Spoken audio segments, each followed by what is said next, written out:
Out of the street corners they scream. You knew it was coming.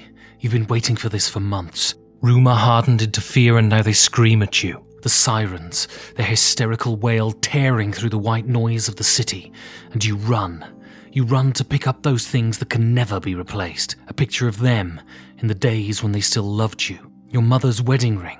And then you turn to your shelf of games. You only have room for 5. 5 games for Doomsday. 5 Games for Doomsday is a show in which board game personalities are thrust into a cabin in the woods to outrun an oncoming disaster, but can only take 5 of their games with them. But which will they choose? My guest this week has dipped his toes into many areas of the board game world. A podcaster and reviewer, he has settled into his first love, writing music for Seventh Continent, Lucky Duck Games, Monolith and Bombix. He recently started working full-time with the RPG soundscape company Sirenscape, writing music for a little game called Dungeons & Dragons. My guest this week is Barry Doublet. Barry, welcome to the cabin. Oh, yes, it's very somber. And I like that effigy of a pentagram on the wall. It's nice. What do you mean somber? I like the bloody head of my kills. Oh, right, is that what it is? Across the wall. Yeah, exactly. It makes people know how powerful I am. Yeah, I was wondering why they keep telling me to stick to the roads and stay off the moors. Well, exactly. So, so firstly, how difficult was it for you to pick the 5 games that you wanted to take to the cabin? Ooh, not that difficult, actually. I mean, considering that you asked me a couple of years ago to be your guest and you hadn't even started the show, I constructed my list then. So I've been waiting for this day, dreaming of looking at your gorgeous green eyes and recounting the wonderful games that I have in my collection. And so they haven't changed, those 5 haven't changed over the time since I asked you to come on and actually to this recording? They have a slight bit. I think 1 or 2 of them have changed, but no, they are basically the same. And so what's your attitude to your games? How would you deal with the fact that, you know, everything apart from 5 games would be burnt up in a fireball? Would you be happy with that, or would that be a problem for you? It wouldn't bother me. No? Mm-mm. At the end of the day, there is a saturation. It's like you have 1 or 2 good films that you will watch until you drop dead. You have 1 or 2 albums that you will listen to over and over again. You don't need the 500 CDs which I have in my collection, or the 10,000 of DVDs that I have in my collection. Yes, I don't pirate, but I don't need them all. I just need these 1 or 2 because they have a place in my heart. They have a talking point that I can, break down with someone who's on the same page as me, and have these really big, mind-exploding conversations with. It's the same with games as well. I mean, if they all burnt, then they all burnt. As long as I have one that I can carry on playing, and then I'd be happy. Then why have them then? Why have the thousands of CDs? Why have the thousands of DVDs? Why have the big game collection at all? Why don't you just get it, play it, experience it, see if it's special, and then let it go away? Because it's the letting it go, that's the thing. If it was taken from me, then yeah, it's taken from me. But it's the letting go that's the hardest part. And that, as I said, that's why I like to buy CDs still. I still like to buy DVDs. Everyone that I speak to when I'm on the Alaboom with Lance, Mikester and Scott Alden, they're always talking about, I downloaded this and I streamed this, and yeah, but you've had it and then it's gone. What if you really, really loved it and it actually replaced your number 1 film or your number 1 CD or your number 1 game? It's like, well, I don't know, it's like sieving through the sand in a way. So are you a hoarder then? I mean, do you find yourself irrationally attached to things that shouldn't really mean anything? I am kind of a hoarder, but I know when to, cut the cord. So it's like, I haven't bought any games for over like a year and a half. But is that a cheat, though? Because you get sent games, right, as a reviewer, and especially you have the position as sort of the leading sort of English language embedded French reporter, right? So you get a lot of stuff from them. You work for French companies, so I am sure that you get their games too. I mean, you write music for other games. So are you lying a bit? Because actually you might not have bought games, but games are coming through the front door all the time, right? No, they're not coming through the door all of the time. No, because a couple of years ago I started charging for Kickstarter videos, and then the amount of emails that I got started to diminish, and the amount of games that arrived on my door started to diminish. So no, games are not always arriving here on my doorstep, which is a good thing in a way, because it means that, if a game does arrive on my door, there is someone that definitely wants me. So that's always a nice thing. So I want to go back to the beginning then. So you're from England, you're from the south of England. And, when did games enter your life? When did you start playing them? Started playing them, at a very young age. In the 80s and late 70s and 80s, MB Games were chucking out board games, which is really great. And then you just get these board games at Christmas from your parents, Connect 4 and Downfall and Staying Alive. And he's like, hey, I'd never asked for this, but I got it anyway. So, yeah, we had a lot of MB Games come. And obviously, being part of a family, as my sister, she would get one game and I would get another. And the game that I always had, I was like disappointed with, and I wanted her game. And it was the other way around. So it was like we would kind of swap games. But my family were kind of board game players, but more card players than anything. Way back in the old days when England was sacred and Sundays were blasphemy, family days, you didn't work. We'd always go and see one of the two grandparents, and the cards would come out, and the adults would go around the table and they would play for a couple of hours with some tea and biscuits. I was infatuated. I was, I could play with my cousins, but after a while I started watching what was going on the table, and I started asking about the rules, and this looks like fun. I've always had an interest in the challenge and learning rules and having fun with other people sat around a table. So it's been a family thing, and I try to move it on into my own life. Kind of recently with my married life, which is, a surprise, because there is that teenage block of your life where you don't do nothing apart from listen to music, watch videos, and club. And so, we're of a similar age and we're from the same country. And I remember a time in which shops weren't open on a Sunday. And so, you didn't go to B&Q, or you didn't go to Matalan on a Sunday, Do you think, and you live in France, I don't know, in Germany, shops are shut on a Sunday, and I would assume it's the same in France. Do you think we miss something giving over Sunday to consumption, it just becoming another day? Do you think it's a good thing to have a day where we're kind of compelled to spend time with our families and look at each other in the eyes? I think it's great.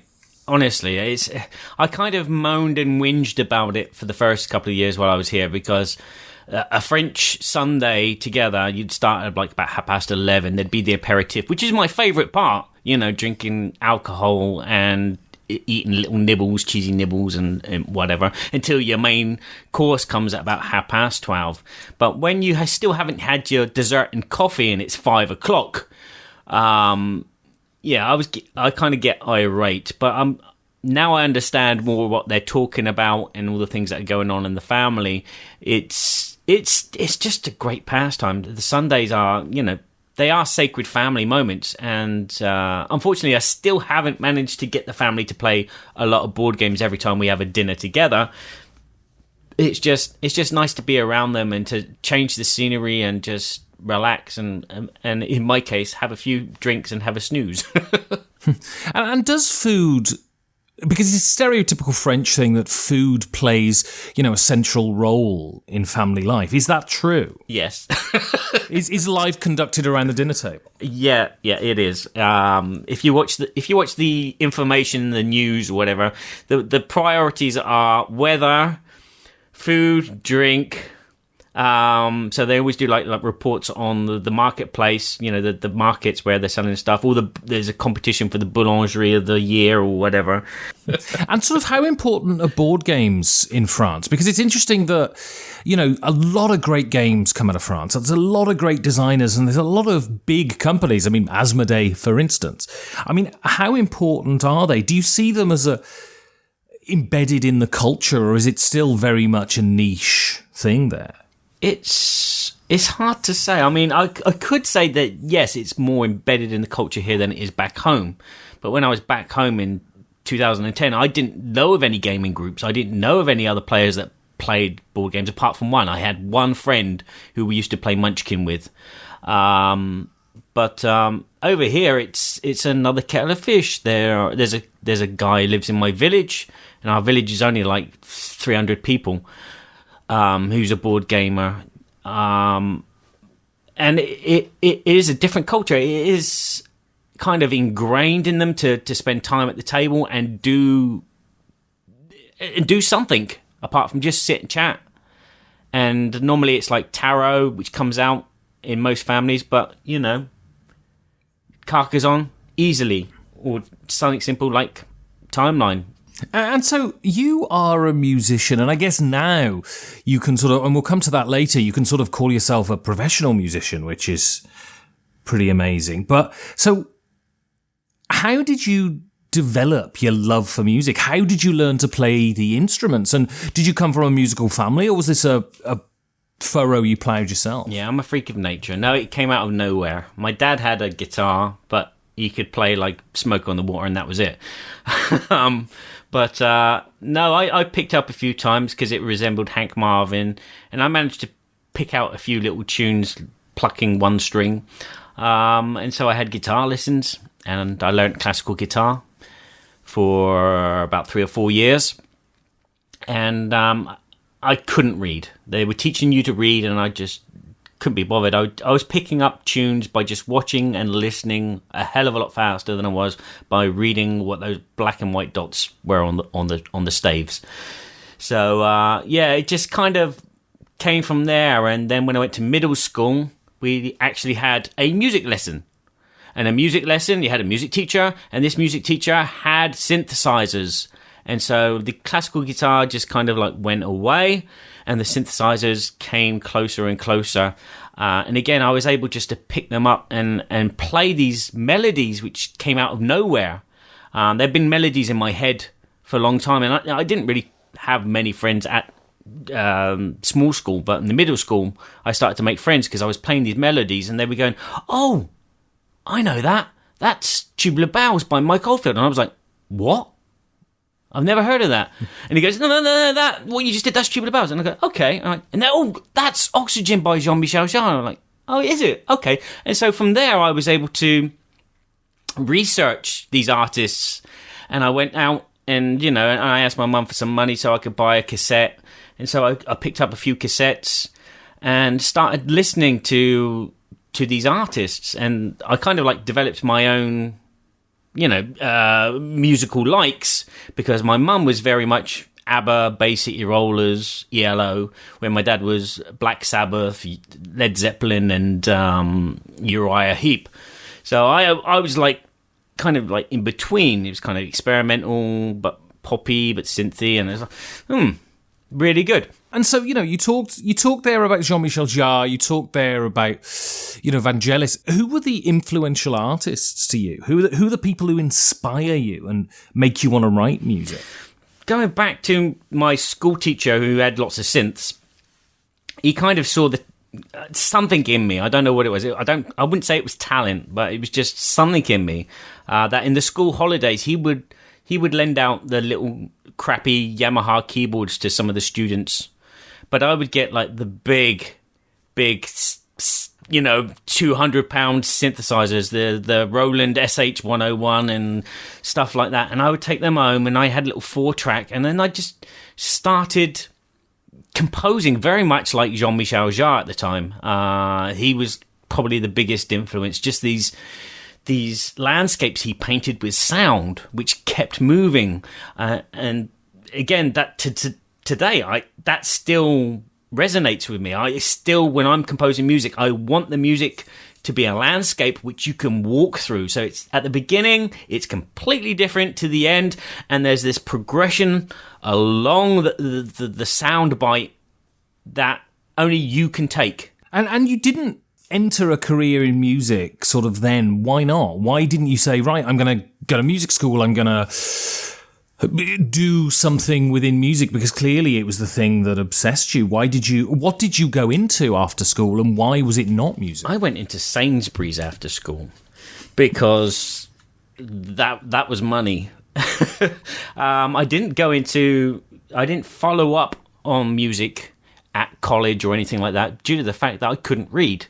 And that was the thing at the time.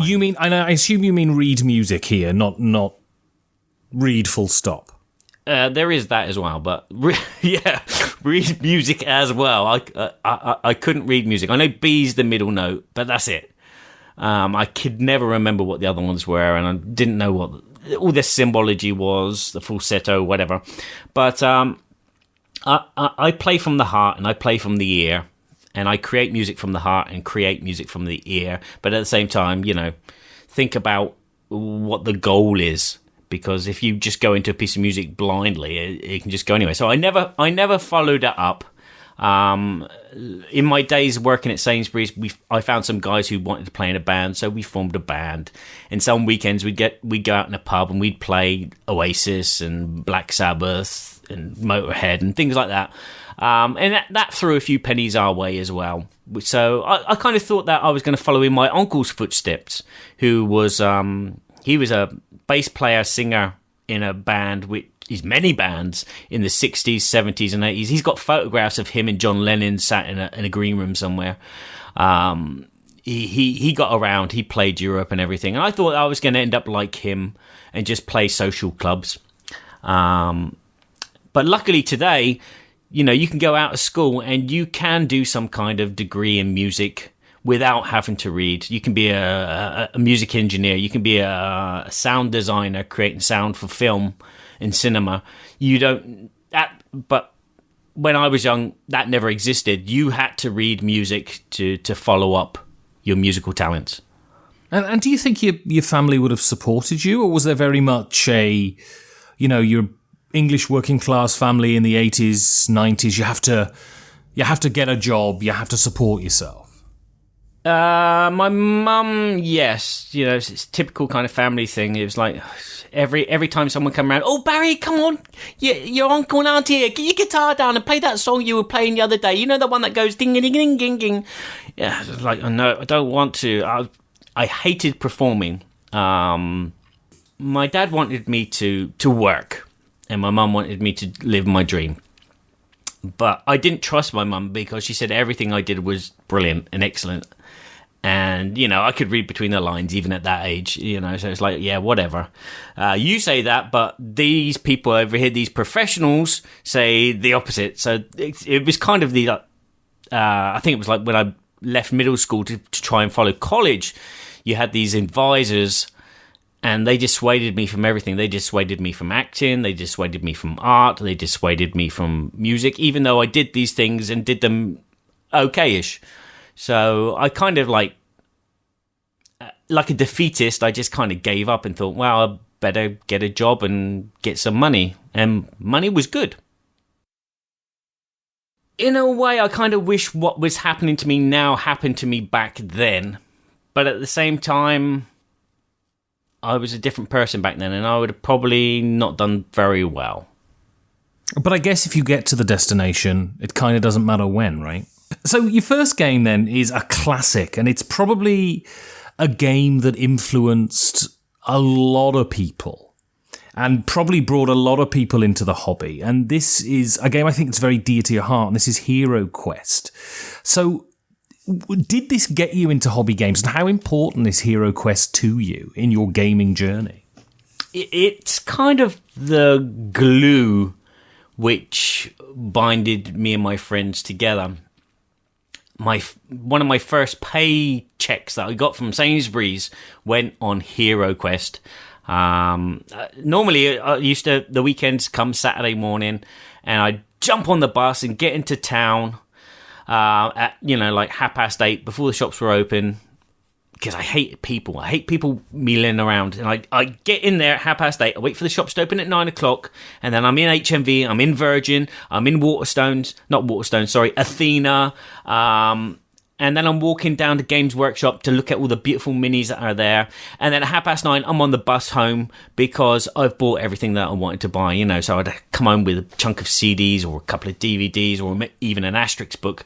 But, it was on one of those expeditions that I walked past the Games Workshop that I actually went in there and asked them above the din of, kind of going on, about the game. And some guy tried to explain the game to me, this Warhammer thingy-jiggy. And I said, okay. And he could see that I had a blank stare. And he pointed to this box on the shelf and said, why don't you try this? And I think it was like $29.99. And so I purchased Hero Quest with my own money. And I took it home. I read the rules. I spoke to my friends about it. And we kind of set up a ritual where every Saturday afternoon they would come around my house. We'd sit around the dining table. I would be the DM. They would be 3 of the 4 adventurers. And we'd play. And it kind of was like a pinnacle moment for me. I became like the center of attention in my group of friends. Because normally I'm just like I'm like dust on your bedside cabinet. Your light's more important than me. The book that you were reading the night before is more important than me. I'm just the dust which covers the light and the book and the cabinet itself. But I became like the center of attention because I was running these stories. And the fun thing was I could add things to these stories because they were quite vague, these quests. And so I would add in puzzle elements. I'd create riddles. Which would give them clues to where they got to go. Because in Hero Quest, nobody knows where you got to go. You start off in one room, and there's a door. So once you've opened that door, you don't know which room you're going to go to, or if it's a corridor. But even though it's all laid out on the board, of course. But it was just this wonderful thing. That kind of opposite version of Star Wars. Sorry, we've been so used to doing Star Warsy stuff all our lives, that to do something medieval but had the same kind of air where one character was a kind of Han Solo and one character was kind of a Chewbacca and one character was, kind of a R2-D2. It was eye-opening for all of us, and we played that for so long until I killed them all off in one quest, and they didn't want to play after that. And so I learned another lesson. Don't kill the characters off. And I mean, to what degree do you think something like Hero Quest and broader than that, gaming can improve someone's self-esteem, can make people feel better about themselves, and can give someone an opportunity to stand in the spotlight where previously they were off to the side? I think good games in particular have this, they level the playing field. So everyone comes on with the same amount of power. And for youngsters, because when you're playing Monopoly with your dad and your dad always wins, it's no fun. Or you're playing chess with your dad and your dad always wins, it's no fun. They have this kind of like experience which, will help them, advance in the game. Whereas if you're playing a game which is level playing field, where anybody can win, it kind of boosts your morale. You don't feel so stupid that you've made the wrong move or taken the wrong action. And 2, that gives you that chance that you may win one day. And that's always nice. Having to win, winning is kind of is the goal, but it's not important, but at the same time, it makes you feel good. And, to what degree do you think you're the person you are today based on Hero Quest, or is that far too dramatic? It's not that dramatic. I mean, it was kind of nice to have some fantasy to play with other people. When I say fantasy, I mean the kind of like the Tolkien-esque worlds of fantasy. Because before it was all in books, like the fighting fantasy, Forest of Doom, and Manchester Madness, House of Hell, all those kind of games where you play alone and you felt alone because it was only you that read the book. But Hero Quest, you were sharing that experience with other players, and you as teenagers you kind of get involved in your role, and you kind of like, yeah, I'm the elf, yeah, I can shoot that apple from over there, no problem. I'm really cool at shooting stuff. And so you have, like, again, with that type of game, you have something that you can do better than the other players. So I first became aware of you, seeing you on the Dice Tower doing videos. Why get into board game media? What was the compulsion there? Compulsion, nice word. Well, when I became a father, that was it. I was the house husband because my job really, really did suck and it paid really poorly. So the wife was happy to go out and earn mega bucks while I sat at home. And I used to watch a lot of YouTube videos because with the internet, I was always looking for new expansions for Hero Quest. It's like, ooh, is there a new expansion? Is there? No. And that's how I kind of tumbled onto all the other games like HeroScape and BGG, for example. I watched a lot of YouTube videos, and most of them were of Tom Vassell. And then when we moved to France, I kind of like watched even more because I didn't have a job, I couldn't speak the language, and I had nothing to do. So I watched a bucket load of Tom Vassell videos, and I pulled them apart for like the bad rules explanations, the bad pronunciations of words, the terrible editing that he did at the time. It just kind of all wound me up. And then one day I snapped because he was talking about this game called Troyes. And I was like, no, it's not Troyes, it's Trois.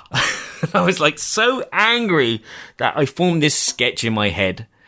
And I got my little Cyber Snaps camera out and I filmed a video mocking all of his work by pronouncing games wrongs, terrible editing, things out of focus, rules explanations terribly badly. And I hesitated after I edited it for like a couple of days thinking, nobody's going to watch this crap.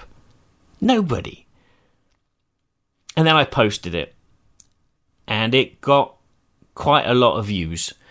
And it even got viewed by Tom himself, who then contacted me and said, how would you like to, create content for me? I was like, yeah, you know what? I'll give it a go. And the more I thought about it, I thought, no, I don't want to do comical content. I want to actually review games because there are things that people say about games that I don't kind of believe or don't think are right. So that's how I started. And it's been a slow evolution over time. It's been a learning process as well. I mean, I found it quite easy to explain games in a way which were easy to understand, and also use editing to highlight parts of the board, which is something that Tom doesn't do or never did at the time.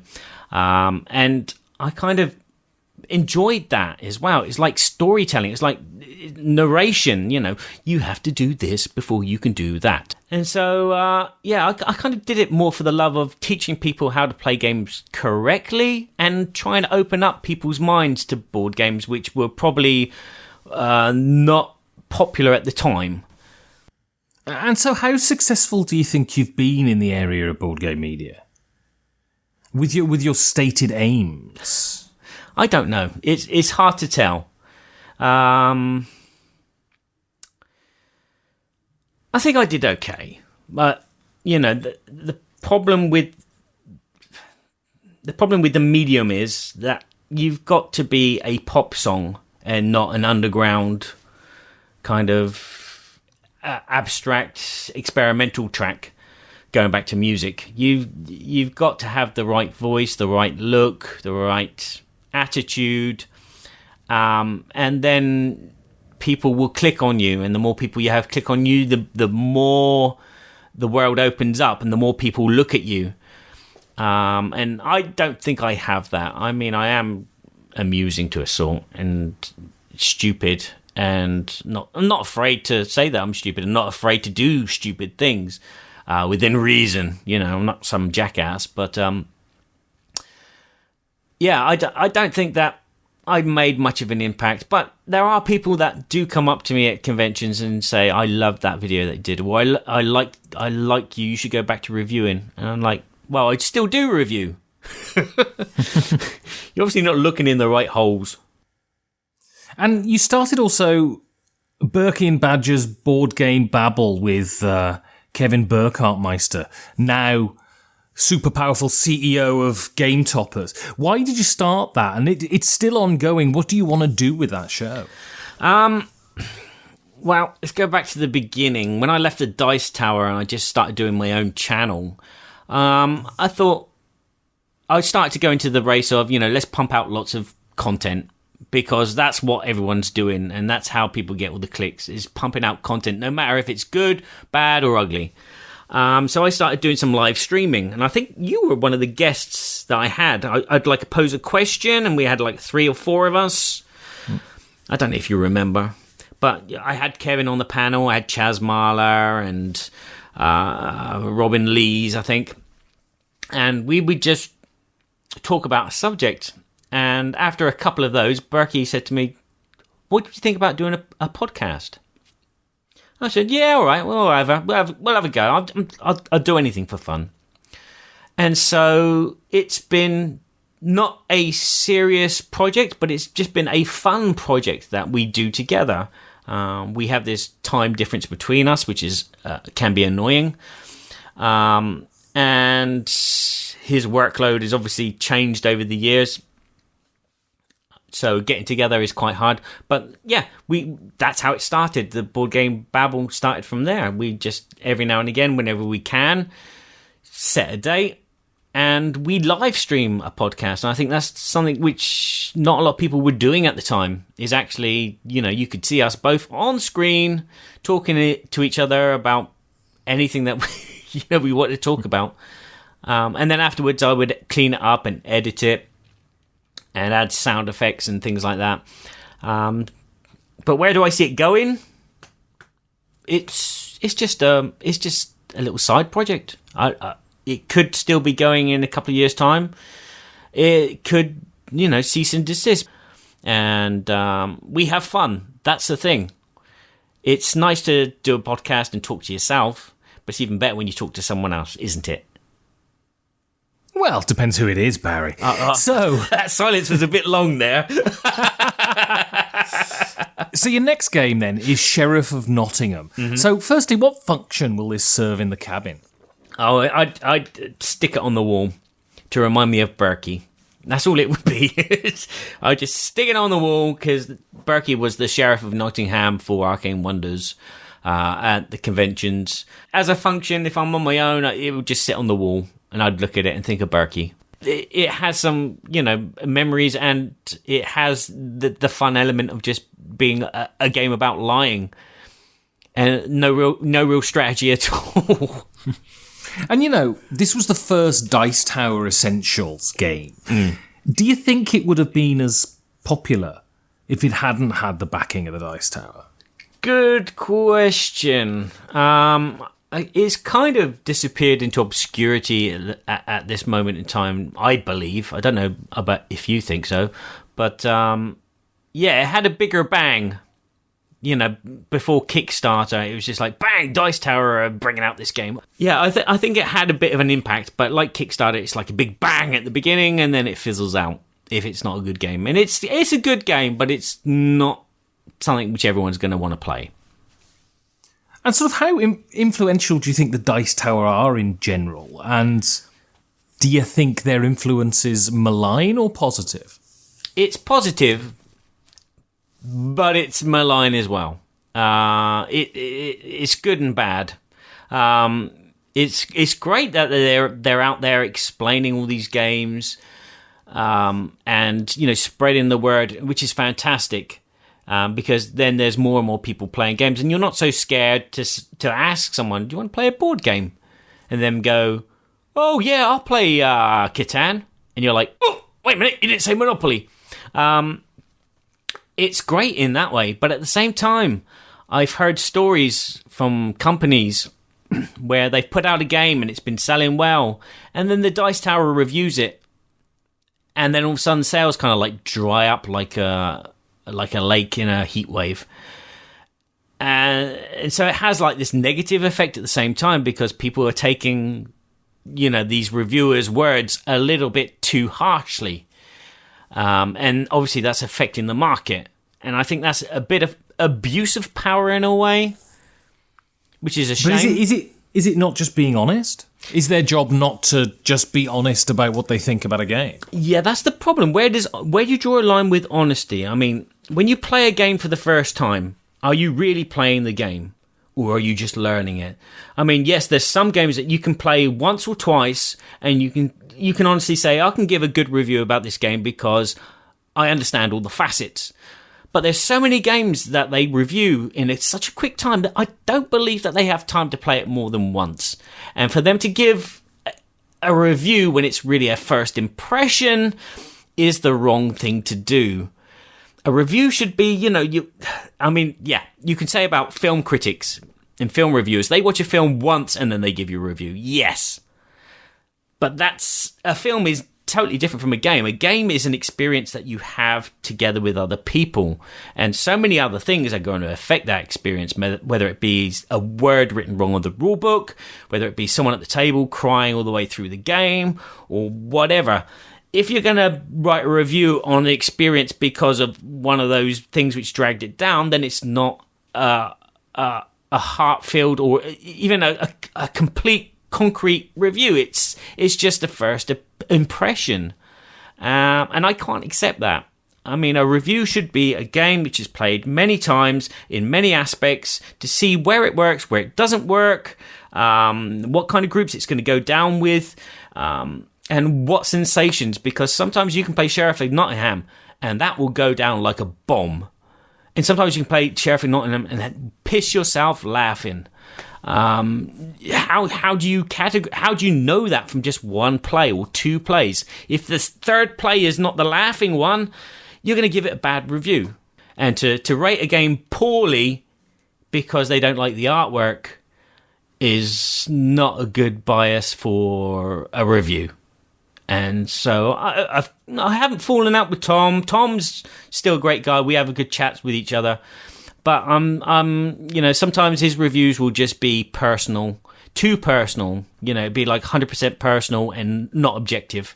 But sometimes it'll be too much of one and not the other, and which is a shame, because nobody goes out there to make a crap game.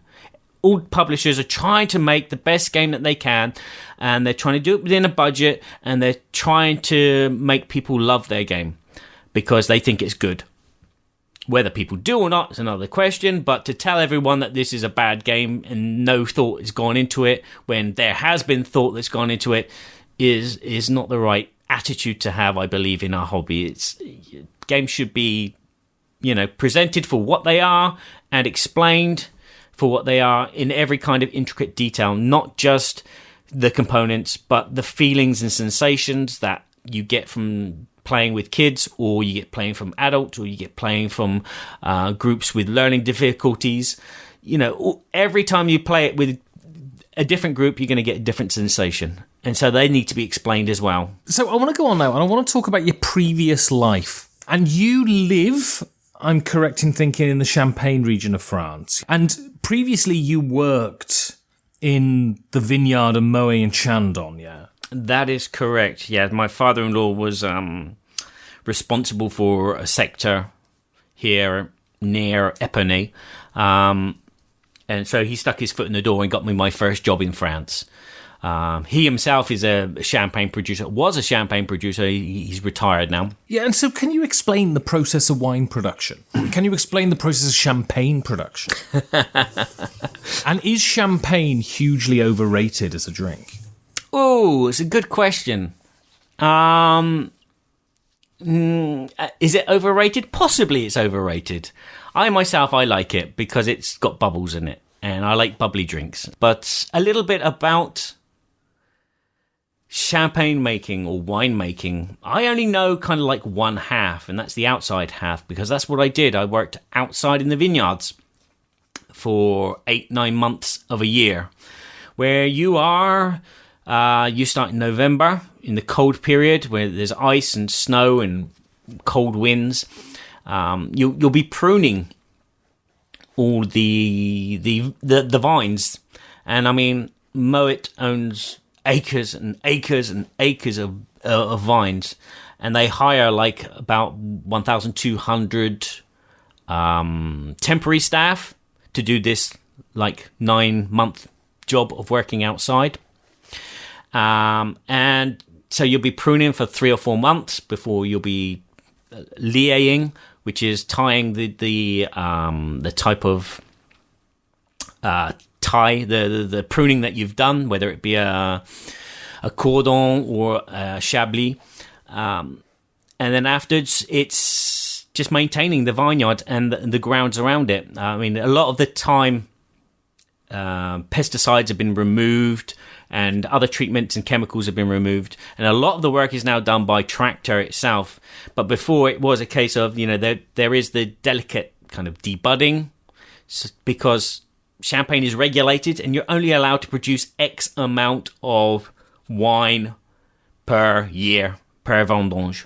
And to regulate it, you have to do this embauchement, which is chopping off the buds that you don't need. And so each foot can grow anywhere between 15 to 18 bunches of grapes. And that is, what I've been told. And so that's regulated there. And then afterwards, you just keep an eye on it and make sure there's no maladies, illnesses, sicknesses. There's no pests, problems. There's no trees growing in your vineyard. And that's it for the year. You'll keep you do the relevage, which is picking up the fields and squashing the vineyard together. So it grows upward, because vines are basically plants which grow on the ground and they just sprawl out everywhere. Whereas now you're trying to make this vine grow upwards to keep the grapes off the ground, but obviously low enough from the ground that the heat would reflect and ripen them quickly. So that's my part of winemaking. It's growing the grapes, whereas the other 200 people that work for Moet will take the grapes after the vendange, and they will press them to a certain degree. They are put in cuves, which will they'll hold them for a while before they bottle them, and then they put the fermentation in, they put the sugar and the alcohol in. I do know it all, but I can't remember it. And so, the climate is changing. We can see this from year on year. Summers are getting hotter. What is the feeling around there? Are people worried that climate change is going to affect their livelihoods? It's going to affect the quality of the wine? Well, the past couple of years, there has been a lot of news reports of, problems with the vineyards all over France. But at the same time, the heat is good for the grapes. The heat, last year they had the heat wave, and they produced the best year of wine ever. So if you see a bottle of champagne with the year 2018 on it, pick it up, because it's a damn good vintage. It's very, very sweet. Whereas this year, again, a heat wave, not so many grapes, but it was the heat wave at the wrong time and the rain at the wrong time. So it's circles and roundabouts. A lot of the champagne houses have been buying land in England. I've seen over the years, like Taittinger and Moet as well. They have land over there where they can grow grapes and make sparkling wine, not champagne. Sparkling wine, because it's grown over there. It's not grown here. That's how tight the regulation is on champagne. So if you was to call this 5 champagne days till doomsday, you would probably be taken to court for using the word champagne in your title. And so you always told me that you loved working in the vineyard, but you had to change your job due to an injury. How hard was that for you? And how hard was it to sort of face your 40s, having to change your career? Changed my career and changed my language, yeah. That was very hard and very depressing moments. And luckily, at the time I was doing video, so I was able to put the happy side of me on and then read happy comments on YouTube videos of people saying, "Oh, you do really good videos. Thank you, Barry. Oh, I like this game as well, Barry. Oh, thank you." But that was really hard. So I got like tennis elbow, but I also have golfer's elbow. And it was a case of one day I was working happily in the vineyard and I picked up my little chariot to climb all the way back up the hill so I could roll back down it and cut all the vineyards at the same time. And I picked up the chariot and my arm just had a stabbing pain right in the elbow. And that was kind of like the end of my career. I had to have like 4 months off. I had acupuncture, I had drugs, I had massages. And I tried to go back to work the following year, but as soon as I started cutting within a couple of weeks, I couldn't cut anymore. And where you're a CDD, which is a temporary member of staff, you're not obliged to stay. They can let you go. But I wanted to work. I enjoyed being outside. I enjoyed watching the elements. You're on the mountain of Reims and you're looking out over the flat plains of France and you can see clouds in the distance and different coloured lights and the way the sun reflects differently from that side of the sky to the other side of the sky. And then you have nature in your face, the sun, the wind, the rain, the snow, the hail. I just loved being outside and I just loved listening to the sounds of nature as well as like the old occasional big white van drive past and tractor. But and I enjoyed the company because, French people, what they talk about is weather, food, drink, sex, holidays, sex, more holidays. So a lot of my vocabulary came from those subjects. So I could talk about those subjects in French if you wish to. No problems. And so I see sometimes people talk about wine. And I see them talk about wine on the telly and they sniff the glass and they say, "Oh, this is reminiscent of buffaloes mating in the savannah." And I just think to myself, it's an area of which I'm not expert, but I think to myself, they've got to be talking rot, right? I mean, to what extent is this whole world about wine just pretension, and to what degree is it true? I don't know if it's pretension or not. It's really hard for me to say. For me, it's like this. It's the same for you. Wine is wine. There's good wine and then there's bad wine. There's good champagne and there's bad champagne. I would say that bad champagne is the Dom Pérignon. The highest, the most expensive champagne in the world is the most disgusting champagne in the world. It's more like vinegar, and castor oil. It is disgusting. Going back to your question, how much of it is codswallop? Some of it's codswallop, some of it's not. Again, going back to working at Moet, that there were days when you would have a meeting. And that meeting would be a wine tasting. And this expert would come down from head office and have like about 9 glasses of wine put out in front of everybody. And they would explain to you that the first glass is from the Vosel, which is a field of grapes a field of vineyard that you have last year. And they would say, okay, that one there is from the Vosel, and it has this kind of slightly pear taste with a mix of fromage of some, light sort. And you taste it and you go, wow, actually, yeah, there is. And then the second glass would be from the same field, but grapes were taken 4 days after the first glass. And then they would say, this one has more of an appley taste with a hint of acid. And you taste it and you go, Wow, it does. Some of it's codswallop and some of it's not. That you've got to have, I don't know, the vocabulary in your nose and your tongue to be able to do that job. Because it's not until someone mentions it that you go, oh yeah. But maybe it's a Jedi mind trick thing, because sometimes you can say to someone, oh, that steak looks nice. And they go, yeah, it is. And then you tell them, no, it's not steak, it's horse. And then they go, So your next game then is quite apt, and this is viticulture. So how closely does this mirror the winemaking process? the more I think about it, the more it doesn't really kind of replicate it. Again, from my point of view, that is, from working in the vineyards, because a majority of the work comes from tending the vines. It is a kind of like a light brushing of all the themes about making wine, but it's still enjoyable. And I kind of like where I've been in the background, I kind of put myself in the situation of, when I'm doing a vendange, I'm not actually just putting a meeple down. I'm actually, okay, I'm going to do this field because the yada, yada, yada. And do you think viticulture gives you an opportunity to go back into the vineyards and to live your former life? Yes, it does.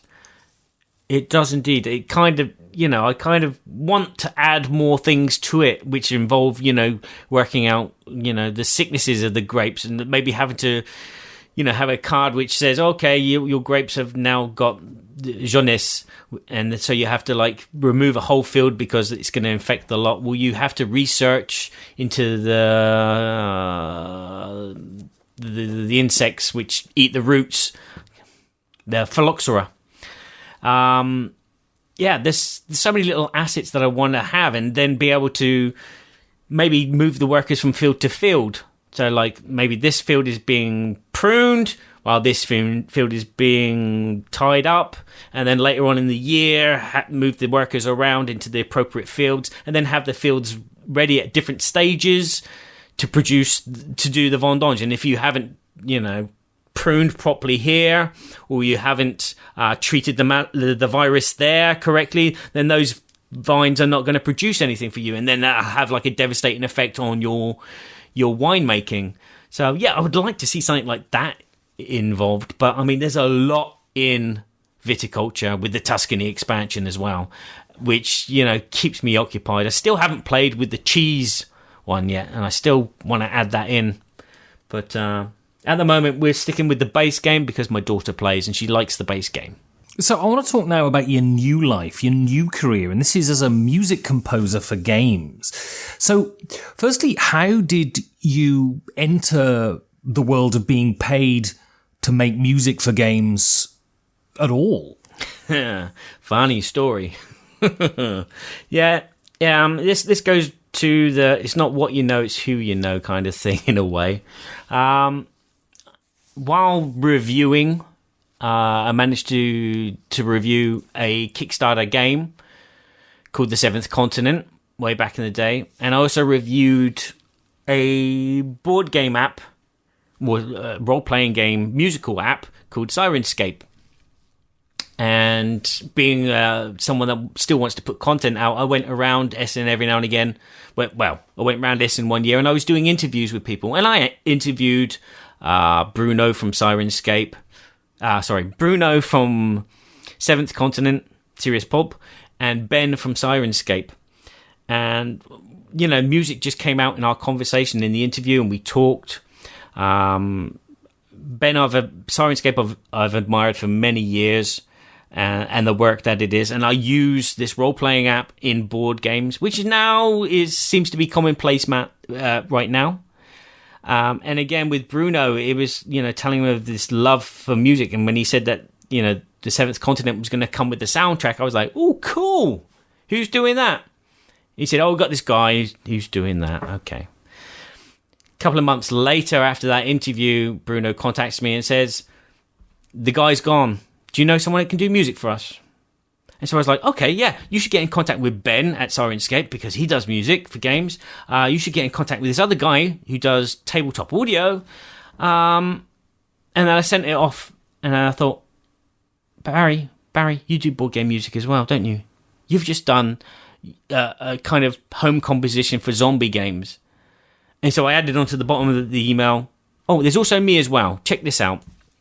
So yeah, I did a passion project. I created a zombie game soundtrack with me going, and some kind of like John Carpenter-esque music, just to replace the music from Last Night on Earth, which came with its own CD soundtrack.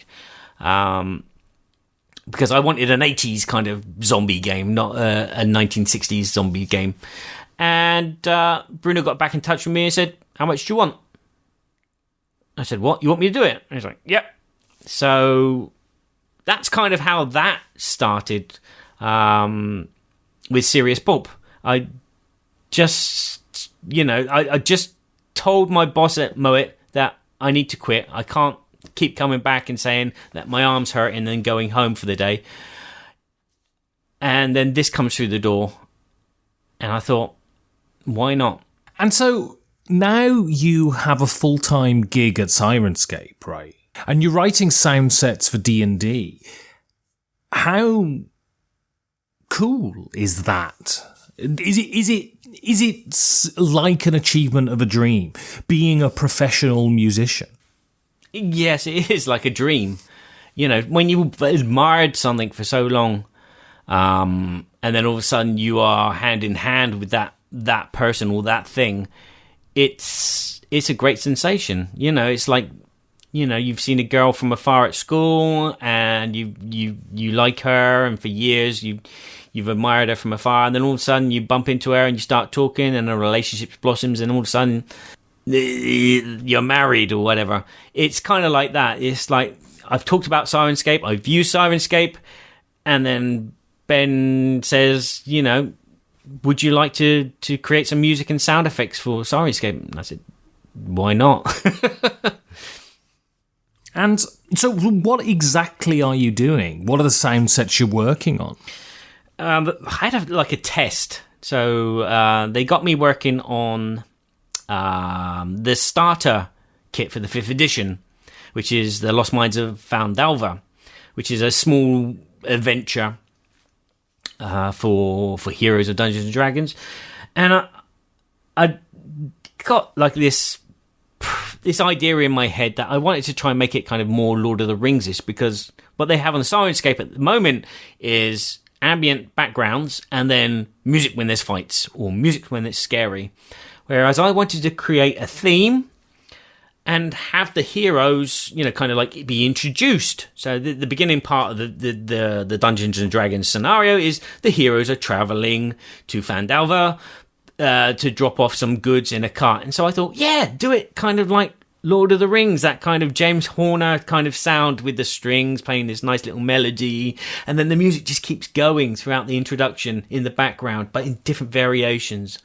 And so I did that, and I put the horse and cart on, I put the birds whistling, and it's just like one of those sound sets that I just click on and I just leave playing continuously for hours on end while I'm typing a review or something.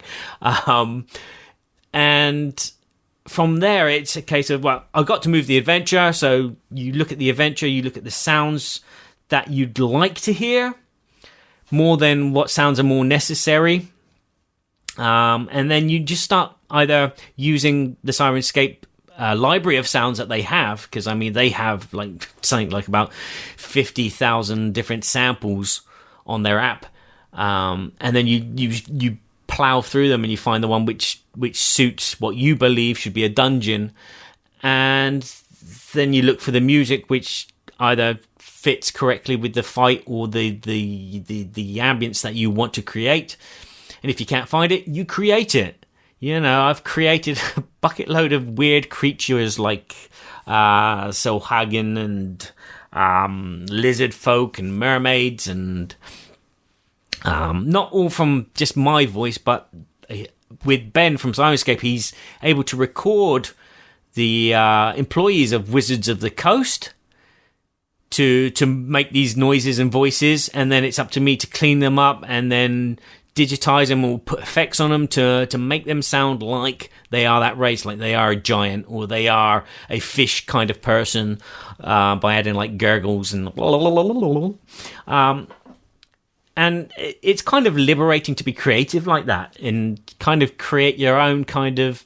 It's like creating your own scenario for HeroScape, or HeroQuest, sorry. And so I'm just starting to develop my own kind of little library of sounds. I've developed a chest which you open, and then some kind of like wonderful music comes out as you open it. Oh, I've got gold, or there's a spear trap in there, or whatever. So it's fun, and I get to create themes. So I want to go on there and talk about your fourth game, and that is a direct link to this, and that's Seventh Continent. So how well do you think Seventh Continent tells its story? And is it an activity, or is it actually a game? Oh, you got me. It's an adventure. And I mean, it's an adventure as much as you could say Dungeons and Dragons is a game, or a Choose Your Own Adventure book is a game. It's just exploring and reading and storytelling more than anything. And then the game elements are how much energy do you spend to do certain things, or where do you go, which makes for some interesting decisions and some hair-raising moments. So it's storytelling. When you had Seventh Continent there, and Bruno said to you, "No, we want you to write the music for the game," what was the process? What was the style of music that you wanted to do, and what was the inspiration for you? The style, well, basically he wanted a catchy theme which players would be humming while they're playing, which is great, which is something which I like doing. And so I chucked out some ideas to him, and he said, "That's nice, but that's too Final Fantasy like." He wanted something kind of orchestral. Classical music's not my forte. I am learning more and more about classical music and how it's put together and constructed, and what instruments play kind of like what kind of things.